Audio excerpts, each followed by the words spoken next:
j'espère que vous allez bien. Bonjour, j'espère que vous allez bien. Donc aujourd'hui, je voudrais faire un nouveau petit retour d'expérience sur des observations, des réflexions que j'ai eues cette semaine. Si ça peut en intéresser certains ou certaines, voilà, c'est jamais du temps perdu.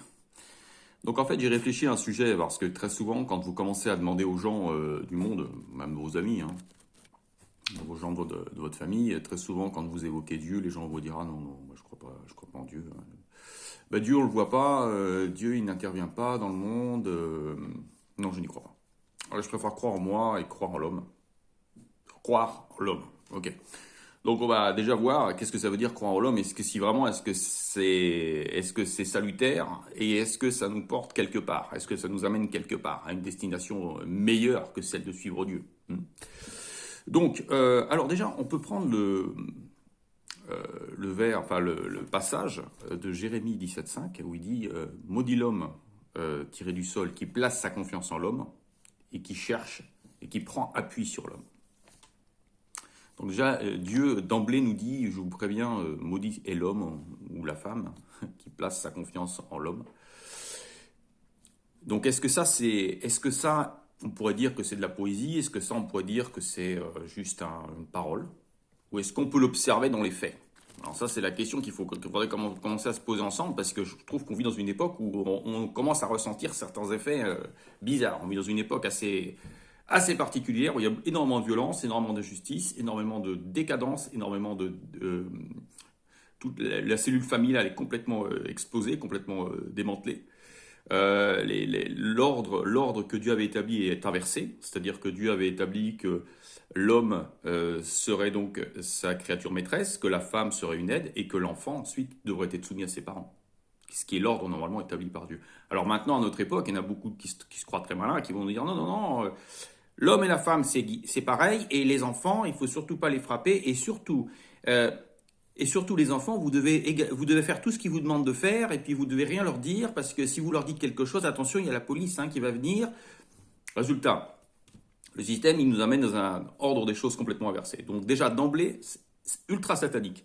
Alors, est-ce que c'est venu comme ça ex nihilo, cet ordre satanique? Est-ce qu'on peut dire que ça a toujours été comme ça dans le monde? Effectivement, le monde, on va nous dire, il appartient à Satan, c'est écrit dans la Bible. Si tant est qu'on est croyant, bien entendu. Je n'oblige personne à être croyant. Alors, en fait, la décadence, le début de l'inversion de l'ordre établi a commencé notamment en France à partir de la Révolution française. D'accord? C'est la Révolution française. On a dit, effectivement, nous allons arrêter, nous allons abolir la monarchie, nous allons abolir tout l'ordre établi, et c'est le peuple finalement qui va prendre le pouvoir. Alors on nous a dit que c'était le peuple qui allait prendre le pouvoir, mais dans les faits, c'est pas le peuple qui a pris le pouvoir. Ce sont les bourgeois, c'est le pouvoir de l'argent. Et ce sont eux qui ont profité du peuple pour se hisser au pouvoir, qui ont profité de la naïveté et de l'inculture du peuple pour prendre le pouvoir. Et on a dit, ça fait rien, on va mettre des gens incompétents, on va mettre des gens qui n'ont pas de valeur morale, on va leur donner le pouvoir. Et les gens qui avaient des valeurs, mais qui certes étaient imparfaits, qui certes n'étaient pas toujours idéaux, mais au moins avaient des valeurs. Il faut savoir que du temps de l'aristocratie, vous aviez au moins des valeurs. Les seigneurs avaient un devoir de protection sur leurs paysans, sur leurs sujets, même s'il y avait effectivement le servage, même s'il y avait plein de choses, mais il y avait quand même, quand il y avait une guerre, les paysans pouvaient se réfugier dans le château, et le seigneur devait pouvoir aussi à plein de choses. Alors on nous a dit voilà, maintenant c'est comme ça, c'est le peuple, c'est des gens qui ont aucune culture, aucune valeur, rien, et ces gens-là on va leur donner le pouvoir, et ce sont eux qui vont diriger la nation. Alors déjà, on peut pas donner le pouvoir à des gens qui n'ont pas, déjà ça correspond pas du tout à l'ordre qu'il faudrait avoir. Alors on aurait pu se dire oui effectivement, mais des gens certes humbles, mais qui auraient pu se former, qui auraient pu effectivement apprendre et puis devenir des gens bien. Je le conçois. Maintenant, qu'est-ce qui s'est passé? C'est que depuis la Révolution française, la République a toujours combattu l'Église. Curieusement, c'est bizarre, cet antagonisme avec l'Église, avec la foi des gens. Quand on a vu là, on est en train de parler de Vaincre ou mourir, le film, où vous voyez que la République a massacré d'une façon, mais je vous invite à faire vraiment vos recherches là-dessus, mais la République a massacré des dizaines de milliers de gens, voire des centaines de milliers de gens, d'une manière absolument barbare. Je ne vous citerai pas ce que j'ai vu et entendu là-dessus. C'est une manière, une cruauté. Je vais vous donner un exemple pour que vous compreniez le degré de cruauté. Les femmes enceintes étaient mises dans des pressoirs, d'accord? Les enfants étaient coupés en deux au sabre. Voilà, ça c'est la République française. Voilà ce qu'on nous a vendu. Alors on va nous dire, oui, mais c'est accidentel, c'est parce qu'on ne savait pas comment gérer. Je veux bien le croire. Mais revenons vraiment à ce qui se passe. En 1968, on a eu cette fameuse, ce fameux air de liberté. En 68, on nous a dit oui, l'amour pas la guerre, etc. Et depuis 1968, c'est là qu'on a commencé à avoir une décadence de la société, où on a commencé à voir l'avènement du féminisme, on a commencé à voir l'insolence des enfants qui commencent à répondre à leurs parents. On a commencé à voir la perte des valeurs morales. Toutes ces valeurs morales ont disparu. On a dit non, c'est la liberté, faites tous comme vous voulez. On a le droit de faire comme ça. Moi, je suis complètement d'accord. Faites comme vous voulez. Moi, je ne vais pas m'opposer à la liberté des gens. Maintenant, ce que je constate maintenant, tout de suite, là, qu'est-ce qui s'est passé? En 1968, c'est bizarre, mais peu ou prou à cette époque-là, on a commencé à voir la finance prendre le pouvoir. Avec Georges Pompidou, tous ces gens-là, jusqu'à présent, avec notre illustre président. Vous voyez bien que c'est la finance qui gouverne. C'est pas moi qui le dis. C'est pas du complotisme, c'est de la vérité. Bon, c'est du constat. Alors, les gens se disent maintenant, bah oui, mais comment ça se fait? On nous impose des choses c'est le diktat de l'agro-industrie, c'est le diktat des banques, c'est le diktat de ci. Mais oui, mais parce que vous avez accepté ça. Vous vous êtes dit, on va plus croire en Dieu, on va croire en l'homme. Mais regardez le résultat. Vous avez voulu croire en l'homme, regardez le résultat. Est-ce que c'est bénéfique pour vous? Ça ne vous apporte strictement rien. Ça ne vous apporte strictement rien. Et en plus de ça, l'homme, qu'est-ce qu'il vous fait croire? Alors, il vous demande de croire en lui, mais lui, il vous fait croire des mensonges. C'est que des mensonges. C'est que des mensonges. Vous croyez des mensonges. Vous mangez de la poubelle. Au lieu de manger au lieu d'absorber la parole de Dieu, vous absorbez des déchets, des poubelles. Vous vous intoxiquez le corps. Regardez-vous.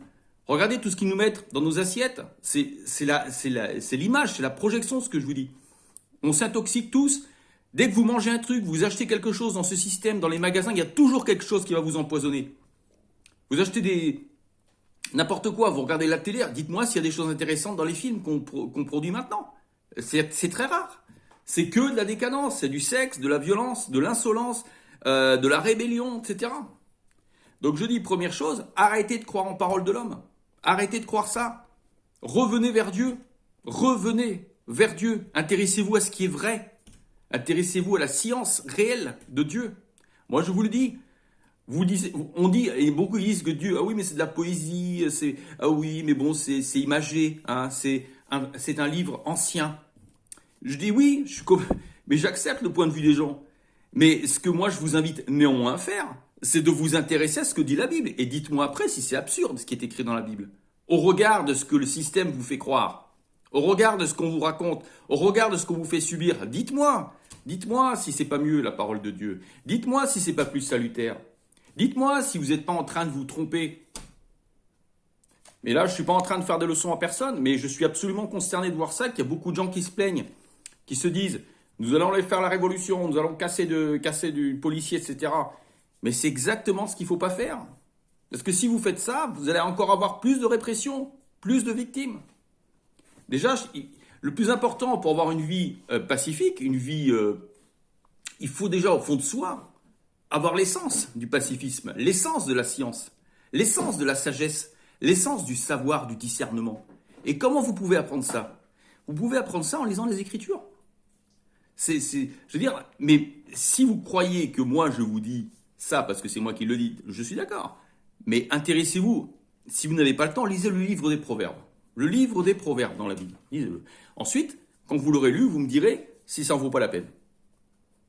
Voilà, je voulais juste faire cette vidéo. J'espère à tous que vous allez très bien. Je vous souhaite une excellente continuation, beaucoup de bénédictions.